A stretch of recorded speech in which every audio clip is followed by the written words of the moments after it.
Hi hello ಸ್ನೇಹಿತರೆ, ಎಲ್ಲರಿಗೂ mass study academy ಚಾನಲ್ಗೆ ಸ್ವಾಗತ. ಸ್ನೇಹಿತರೆ, ಈ ಒಂದು ವಿಡಿಯೋದಲ್ಲಿ ಕರ್ನಾಟಕ ಟಿ GPSTR PSTR HSTRಗೆ ಸಂಬಂಧಪಟ್ಟಂತೆ ನಾವು ಅನುಗಮನ ಮತ್ತು ನಿಗಮನ ಪದ್ಧತಿ ಹಾಗೆ ಇನ್ನಿತರ ಕೆಲವೊಂದು ಬೋಧನಾ ವಿಧಾನಗಳ ಬಗ್ಗೆ ಶಾರ್ಟ್ ನೋಟನ್ನು ಈಗ ನೋಡ್ತಾ ಹೋಗೋಣ.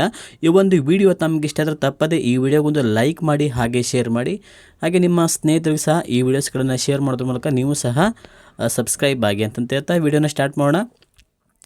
ಅನುಗಮನ ಬೋಧನಾ ಪದ್ಧತಿ, ಇಂಡಕ್ಟಿವ್ ಮೆಥಡ್. ನೋಡಿ ಸ್ನೇಹಿತರೆ, ಭಾಳ ಇಂಪಾರ್ಟೆಂಟ್. ನೋಡಿ, ಕರ್ನಾಟಕ ಟಿ ಇರ್ಬೋದು, GPSTR ಥರ ಹಲವಾರು ಶಿಕ್ಷಕರ ನೇಮಕಾತಿಗೆ ಸಂಬಂಧಪಟ್ಟಂಥ ಎಕ್ಸಾಮ್ಸ್ಗಳಲ್ಲಿ ಈ ಅನುಗಮನ ಪದ್ಧತಿಯನ್ನೇ ಜಾಸ್ತಿ ಸ್ವಲ್ಪ ಕೇಳ್ತಾ ಇದ್ದಾರೆ. ಹಾಗಾಗಿ ನೋಡಿ, ಇವುಗಳನ್ನು ಸರಿಯಾಗಿ ನೋಡಿಕೊಂಡ್ರೆ ನಿಮಗೆ ಎಕ್ಸಾಮಿಗೆ ತುಂಬ ಹೆಲ್ಪ್ ಆಗ್ತದೆ ಅಂತ ಹೇಳ್ಬೋದು. ಹಾಗಾದರೆ ನೋಡಿ, ಅನುಗಮನ ಪದ್ಧತಿಯ ಪ್ರತಿಪಾದಕರು ಬಂದಾಗ ಫ್ರಾನ್ಸಿಸ್ ಬೇಕನ್ ಇವರು ಅನುಗಮನ ಪದ್ಧತಿಯ ಪ್ರತಿಪಾದಕರಾಗಿದ್ದಾರೆ. ಹಾಗೆ ಉದಾಹರಣೆಯಿಂದ ನಿಯಮದೆಡೆಗೆ ಅಥವಾ ಸಾರ್ವತ್ರಿಕ ತತ್ವದ ಕಡೆಗೆ ಸಾಗುವುದೇ ಅನುಗಮನ ಪದ್ಧತಿ. ನೋಡಿ, ಭಾಳ ಇಂಪಾರ್ಟೆಂಟು. ಅನುಗಮನ ಪದ್ಧತಿಗೆ ನಾವು ಕೆಲವು ಜನ ಕನ್ಫ್ಯೂಸ್ ಮಾಡ್ಕೊಂಡು ಇನ್ನೊಂದು ಬೇರೆ ಯಾವುದೋ ಹಾಕ್ತಾರೆ. ಹಾಗಾಗಿ ನೋಡ್ಕೊಳ್ಳಿ ಸರಿಯಾಗಿ. ಉದಾಹರಣೆಯಿಂದ ನಿಯಮದ ಕಡೆಗೆ ಸಾಗುವಂಥದ್ದು ಯಾವುದಂತ ಕೇಳಿದಾಗ ಅದು ಅನುಗಮನ ಪದ್ಧತಿ ಅಥವಾ ಸಾರ್ವತ್ರಿಕ ತತ್ವದ ಕಡೆಗೆ ಸಾಗುವುದೇ ಅನುಗಮನ ಪದ್ಧತಿಯಾಗಿದೆ ಸ್ನೇಹಿತರೆ. Inductive method. ಕಲಿಕೆಯು ಉದಾಹರಣೆಯಿಂದ ಸೂತ್ರದ ಕಡೆಗೆ, ಮೂರ್ತದಿಂದ ಅಮೂರ್ತದ ಕಡೆಗೆ, ನಿರ್ದಿಷ್ಟದಿಂದ ಸಾಮಾನ್ಯದ ಕಡೆಗೆ, ಗೊತ್ತಿದ್ದುದರಿಂದ ಗೊತ್ತಿಲ್ಲದ ಕಡೆಗೆ, ಸರಳದಿಂದ ಕಠಿಣದ ಕಡೆಗೆ ನಿರ್ದಿಷ್ಟವಾದ ಪದ್ಧತಿಗೆ ಅನುಗಮನ ಪದ್ಧತಿ ಅಂತ. ನೋಡಿ, ಕೆಲವೊಂದು ಟೈಮಲ್ಲಿ ಕ್ವಶನ್ಸ್ಗಳನ್ನು ಈ ಥರ ಕೇಳ್ತಾರೆ. ಕಲಿಕೆಯು ಉದಾಹರಣೆಯಿಂದ ಸೂತ್ರದ ಕಡೆಗೆ ಸಾಗುವಂಥದ್ದು ಯಾವುದು ಅಂತ ಕೇಳಿದಾಗ, ಅಥವಾ ಮೂರ್ತದಿಂದ ಅಮೂರ್ತದ ಕಡೆಗೆ ಸಾಗುವಂಥದ್ದು, ಈ ಥರ ಒಂದು ಬೇರೆ ಬೇರೆ ಟೈಪಲ್ಲಿ ಕೇಳಿದಾಗ ಸಹ ಅನುಗಮನ ಪದ್ಧತಿ ಅಂತೇಳಿ ಹಾಕಬೇಕು. ನೋಡಿ, ಗೊತ್ತಿದ್ದರಿಂದ ಗೊತ್ತಿಲ್ಲದ ಕಡೆಗೆ ಸಾಗುವಂಥ ಪದ್ಧತಿ ಯಾವುದು ಅಂತ ಕೇಳಿದಾಗ ಅದುವೇ ಅನುಗಮನ ಪದ್ಧತಿ. ಇದು ಸಹ ನೋಡಿ 2015 ಪೇಪರ್ 1 and 2ದಲ್ಲಿ ಮತ್ತು 2018 ಪತ್ರಿಕೆ 2 ಸಹ ನೋಡಿ ಇದು ಕ್ವಶನ್ ರಿಪೀಟ್ ಆಗಿತ್ತು ಸ್ನೇಹಿತರೆ. ಹಾಗಾಗಿ ಭಾಳ ಇಂಪಾರ್ಟೆಂಟು, ಸರಿಯಾಗಿ ನೋಟ್ ಮಾಡಿ ಇಟ್ಕೊಳ್ಳಿ. ಓಕೆ, ನೆಕ್ಸ್ಟ್ ನೋಡಿ, ಮೊದಲು ಉದಾಹರಣೆಗಳನ್ನು ನೀಡಿ ನಂತರ ಸೂತ್ರವನ್ನು ನಿರೂಪಣೆ ಮಾಡುವುದು ಯಾವುದಂತಂದ್ರೆ ಅದು ಅನುಗಮನ ಪದ್ಧತಿಯಾಗಿದೆ ಸ್ನೇಹಿತರೆ. ಇನ್ನು ನಿಗಮನ ಪದ್ಧತಿ ನೋಡೋದಾದರೆ ಸೂತ್ರದಿಂದ ಉದಾಹರಣೆಯ ಕಡೆಗೆ ಡಿಡಕ್ಟಿವ್ ಮೆಥಡ್. ಅದು ನೋಡಿ, ಇದು ಸೂತ್ರವನ್ನು ಮೊದಲು ಹೇಳಿ ಆಮೇಲೆ ಅಮೂರ್ತ ಉದಾಹರಣೆ ಕಡೆಗೆ, ಅಂದರೆ ನೋಡಿ ಅಮೂರ್ತದಿಂದ ಮೂರ್ತದ ಕಡೆಗೆ ಸಾಗುವಂಥದ್ದು. ಹೌದಾ? ಗೊತ್ತಿಲ್ಲದಿದ್ದರಿಂದ ಗೊತ್ತಿದ್ದುದರ ಕಡೆಗೆ, ಕಠಿಣತೆಯಿಂದ ಸರಳತೆಯ ಕಡೆಗೆ ಸಾಗುವ ಬೋಧನಾ ಪದ್ಧತಿಯೇ ನಿಗಮನ ಪದ್ಧತಿಯಾಗಿದೆ. ಇದು ಸಹ ಸ್ನೇಹಿತರು ನೋಡಿ ಪತ್ರಿಕೆ 1ರಲ್ಲಿ ಪ್ರಶ್ನೆ ಆಗಿತ್ತು. ಹಾಗಾಗಿ ಸರಿಯಾಗಿ ನೋಡ್ಕೊಳ್ಳಿ. ಇದು ನಿಗಮನ ಪದ್ಧತಿ ಮೇಲೆ ಸಹ ಸಾಕಷ್ಟು ಸಲ ಪ್ರಶ್ನೆಗಳಾಗಿದ್ದಾವೆ. ಇನ್ನು ನೋಡಿ, ನಿಗಮನ ಪದ್ಧತಿಯ ಪ್ರತಿಪಾದಕರು ಬಂದಾಗ ಅರಿಸ್ಟಾಟಲ್. ಅನುಗಮನ ಪದ್ಧತಿ ಫ್ರಾನ್ಸಿಸ್ ಬೇಕನ್. ನೋಡಿ, ಆವಾಗೆಲ್ಲ ಹೇಳಿದ್ನಲ್ಲ ಫ್ರಾನ್ಸಿಸ್ ಬೇಕನ್. ಹಾಗೆ ನಿಗಮನ ಪದ್ಧತಿಯ ಪ್ರತಿಪಾದಕರು ಕೇಳಿದಾಗ ಅರಿಸ್ಟಾಟಲ್. ಇಲ್ಲಿ ಮೊದಲು ಸೂತ್ರವನ್ನು ಹೇಳಿ ಅನಂತರ ಉದಾಹರಣೆಗಳನ್ನು ನೀಡಲಾಗ್ತದೆ. ಇಲ್ಲಿ ನೋಡಿ, ಫಸ್ಟಿಗೆ ಸೂತ್ರವನ್ನು ಹೇಳ್ತಾರೆ. ಒಂದು ಗಣಿತದ ಒಂದು ಉದಾಹರಣೆಗೆ ಸಮೀಕರಣ ಇರ್ಬೋದು, ಯಾವುದೋ ಸೂತ್ರವನ್ನು ಫಸ್ಟಿಗೆ ಮಕ್ಕಳಿಗೆ ಅದನ್ನು ತಿಳಿಸಿ ಆಮೇಲೆ ಉದಾಹರಣೆಗಳನ್ನು ಬಿಡಿಸುವಂಥ ಪದ್ಧತಿ ಯಾವುದಂತ ಕೇಳಿದಾಗ ಅದು ನಿಗಮನ ಪದ್ಧತಿ. ಇನ್ನು ಸಂಪೂರ್ಣ ಪದ್ಧತಿ ನೋಡಿ, ಅನುಗಮನ ಮತ್ತು ನಿಗಮನ ಎರಡೂ ಪದ್ಧತಿಗಳ ಸಂಯೋಜಿತ ವಿಧಾನವೇ ಸಂಪೂರ್ಣ ಪದ್ಧತಿ ಅಂತಂದರೆ ಎರಡನ್ನೂ ಸಹ ಅನ್ವಯಿಸುವಂಥದ್ದು. ಯಾವುದೇಳಿ? ಅನುಗಮನ ಮತ್ತು ನಿಗಮನ. ಹಾಗೆ ನೋಡಿ, ಸಂಶೋಧನಾ ಪದ್ಧತಿ ಅಂತಂದರೆ ವಿದ್ಯಾರ್ಥಿಗಳು ನೇರ ವೀಕ್ಷಣೆ ಮತ್ತು ಪ್ರಯೋಗಗಳ ಮೂಲಕ ತಾವೇ ಸ್ವತಃ ಎಲ್ಲವನ್ನೂ ಕಂಡುಹಿಡಿಯುತ್ತಾ ಕಲಿಯುವಂಥ ಪದ್ಧತಿಯ ಸಂಶೋಧನಾ ಪದ್ಧತಿ. ಇನ್ವೆನ್ಷನ್ ಅಂದರೆ ವಿದ್ಯಾರ್ಥಿಯು ನೇರ ವೀಕ್ಷಣೆ ಮತ್ತು ಪ್ರಯೋಗವನ್ನು ಮಾಡಿ ತಾನೇ ಒಂದು ಸಮಸ್ಯೆಗೆ ಪರಿಹಾರವನ್ನು ಕಂಡುಕೊಳ್ಳುವಂಥ ಪದ್ಧತಿ ಯಾವುದಂತ ಕೇಳಿದಾಗ ಅದು ಸಂಶೋಧನಾ ಪದ್ಧತಿ ಸ್ನೇಹಿತರೆ. ಓಕೆ, ನೆಕ್ಸ್ಟ್ ನೋಡಿ, ಸಂಶೋಧನಾ ಪದ್ಧತಿಯ ಜನಕ ಪ್ರೊಫೆಸರ್ H.E. ಆರ್ಮ್ಸ್ಟ್ರಾಂಗ್. ಇವರು ಸಂಶೋಧನಾ ಪದ್ಧತಿಯ ಜನಕರಾಗಿದ್ದಾರೆ. Professor H.E. ಆರ್ಮ್ಸ್ಟ್ರಾಂಗ್ ನೋಟ್ ಮಾಡಿ ಇಟ್ಕೊಳ್ಳಿ ಸ್ನೇಹಿತರೆ. ನೆಕ್ಸ್ಟ್ ನೋಡಿ, ಉಪನ್ಯಾಸ ಪದ್ಧತಿ ಲೆಕ್ಚರ್ ಮೆಥಡ್. ಇದನ್ನು ಚಾಕ್ ಆ್ಯಂಡ್ ಟಾಕ್ ಪದ್ಧತಿ ಎಂದು ಸಹ ಕರೀತಾರೆ. ಚಾಕ್ ಆ್ಯಂಡ್ ಟಾಕ್ ಇದಂತ ಕೇಳ್ಬೋದು ನೋಡಿ ಸ್ನೇಹಿತರೆ. ಚಾಕ್ ಆ್ಯಂಡ್ ಟಾಕ್ ಅಂತ ಯಾವ ಪದ್ಧತಿಯನ್ನು ಕರೀತಾರೆ ಅಂತ ಕೇಳಿದಾಗ ಉಪನ್ಯಾಸ ಪದ್ಧತಿಯನ್ನು ಚಾಕ್ ಆ್ಯಂಡ್ ಟಾಕ್ ಅಂತ ಕರೀತಾರೆ.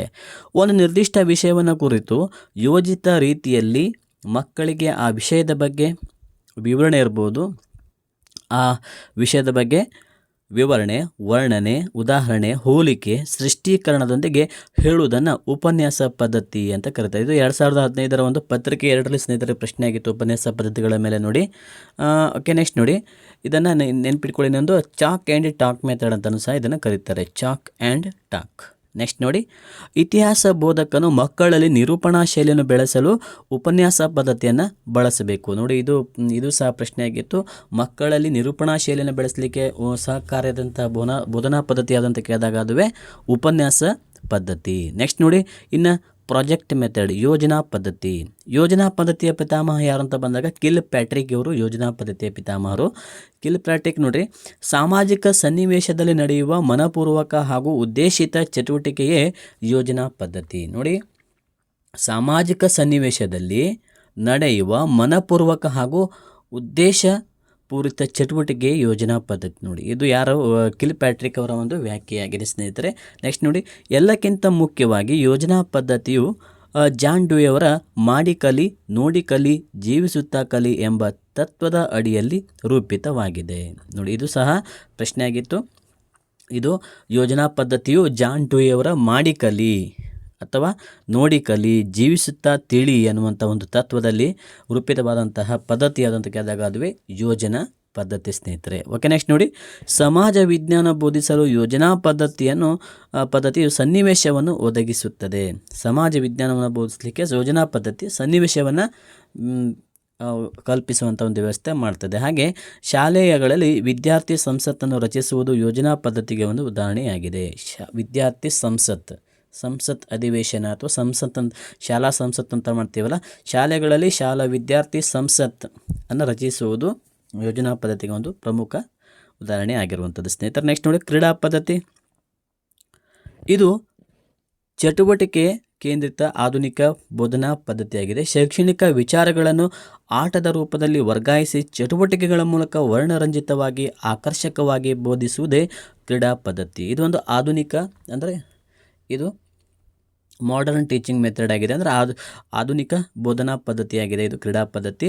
ಇದು ಕೆಲಸ ಮಾಡುತ್ತಾ ಕಲಿ, ಆಡುತ್ತಾ ಕಲಿ, ಪಾಲ್ಗೊಂಡು ಕಲಿ ಎಂಬ ಮನೋವೈಜ್ಞಾನಿಕ ತತ್ವದ ತಳಹದಿಯ ಮೇಲೆ ಬೆಳೆದು ಬಂದಿದೆ. ಇದರ ಪ್ರತಿಪಾದಕರು ಬಂದಾಗ ಅಮೆರಿಕಾದ ಕಾರ್ಲ್ಡ್ವೆಲ್ ಕುಕ್ ಅವರು ಕ್ರೀಡಾ ಪದ್ಧತಿಯ ಜನಕರಾಗಿದ್ದಾರೆ. ಕ್ರೀಡಾ ಪದ್ಧತಿ ಜನಕ ಯಾರು ಅಂತ ಕೇಳಿದಾಗ ಅಮೆರಿಕಾದ ಕಾರ್ಲ್ಡ್ವೆಲ್ ಕುಕ್ ಸ್ನೇಹಿತರೆ. ಓಕೆ, ನೆಕ್ಸ್ಟ್ ನೋಡಿ, ಕಾರ್ಲ್ಡ್ವೆಲ್ ಕುಕ್ ಅವರು ತಮ್ಮ ಪ್ಲೇವೇ ಎಂಬ ಗ್ರಂಥದಲ್ಲಿ ಕ್ರೀಡಾ ಪದ್ಧತಿಯ ಪ್ರಮುಖ ಅಂಶಗಳನ್ನು ದಾಖಲಿಸಿದ್ದಾರೆ. ಪ್ಲೇವೇ. ಓಕೆ, ನೆಕ್ಸ್ಟ್ ನೋಡಿ, ಕಿಂಡರ್ ಗಾರ್ಟನ್ ಪದ್ಧತಿ. ಇದು ಸಹ ಭಾಳಷ್ಟು ಇಂಪಾರ್ಟೆಂಟ್ ನೋಡಿ ಸ್ನೇಹಿತರೆ. ಜರ್ಮನಿಯ ಫ್ರೆಡರಿಕ್ ಫ್ರಾಬೆಲ್ ಎಂಬ ಶಿಕ್ಷಣ ತಜ್ಞ ರೂಪಿಸಿದ್ದಾನೆ. ಜರ್ಮನಿ ಭಾಷೆಯಲ್ಲಿ ಕಿಂಡರ್ ಅಂದರೆ ಕಿಡ್ಸ್, ಮಕ್ಕಳು, ಹಾಗೂ ಗಾರ್ಡನ್ ಅಂದರೆ ತೋಟ ಅಂತ. ಅಂದರೆ ಕಿಂಡರ್ ಗಾರ್ಡನ್ ಅಂತಂದ್ರೆ ಮಕ್ಕಳ ತೋಟ ಅನ್ನುವಂಥ ಒಂದು ಅರ್ಥನ ಕೊಡುವಂಥದ್ದು ಸ್ನೇಹಿತರೆ, ಮಕ್ಕಳ ತೋಟ. ಓಕೆ, ನೆಕ್ಸ್ಟ್ ನೋಡಿ, ಫ್ರಾಬೆಲ್ ಮಹಾಶಯನು ಮಗುವನ್ನು ಹಸಿರು ಗಿಡಕ್ಕೆ ಹೋಲಿಸುತ್ತಾನೆ. ಗಿಡವೊಂದಕ್ಕೆ ನೀರು ಗೊಬ್ಬರ ಹಾಕಿ ಹೆಮ್ಮರವಾಗಿ ಹೇಗೆ ಬೆಳೆಸುತ್ತೇವೆಯೋ ಹಾಗೆಯೇ ಮಗುವಿನ ಆರೈಕೆಗೈದರೆ ಮಗು ಸುಂದರವಾಗಿ ಬೆಳೆಯಬಹುದು ಅಂತಂತೇಳಿ ಫ್ರಾಬೆಲ್ ಅವರು ಪ್ರತಿಪಾದಿಸ್ತಾರೆ. ಇನ್ನು ಚರ್ಚಾ ಪದ್ಧತಿ ನೋಡಿ ಸ್ನೇಹಿತರೆ, ಭಾಳಷ್ಟು ಇಂಪಾರ್ಟೆಂಟು.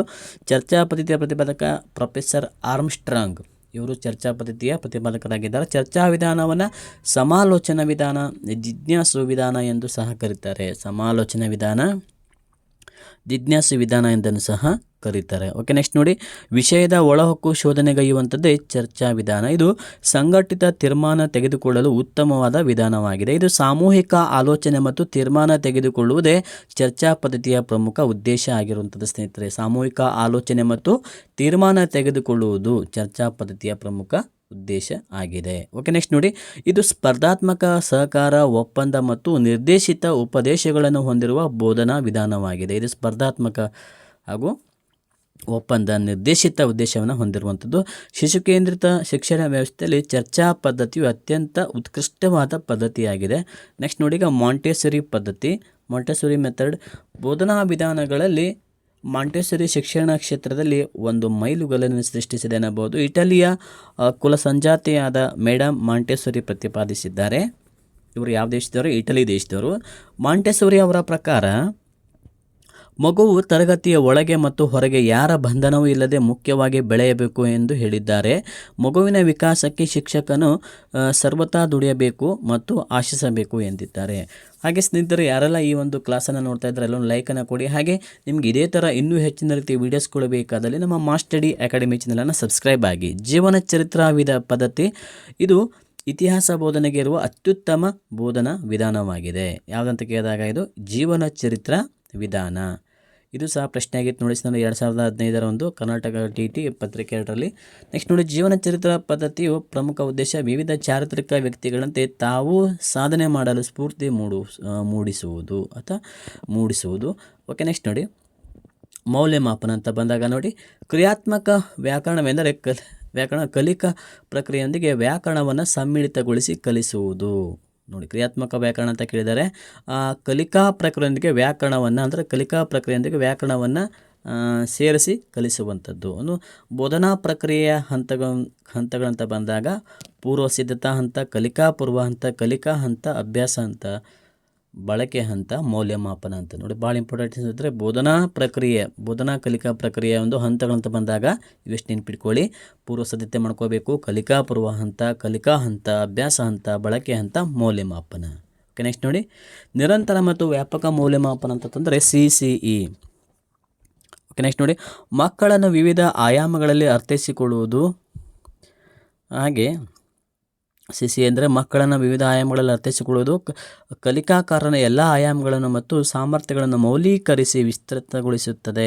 ವಿದ್ಯಾರ್ಥಿಯ ಕಲಿಕಾ ಚಟುವಟಿಕೆ, ಸಹಪಠ್ಯ ಚಟುವಟಿಕೆ, ಸಹಜ ವರ್ತನೆಗಳನ್ನು ನಿರಂತರವಾಗಿ ಗಮನಿಸುವುದು, ಮಗುವಿನ ಸರ್ವತೋಮುಖ ಬೆಳವಣಿಗೆಯ ಮಾಪನ, ಬೋಧನೆ ಮತ್ತು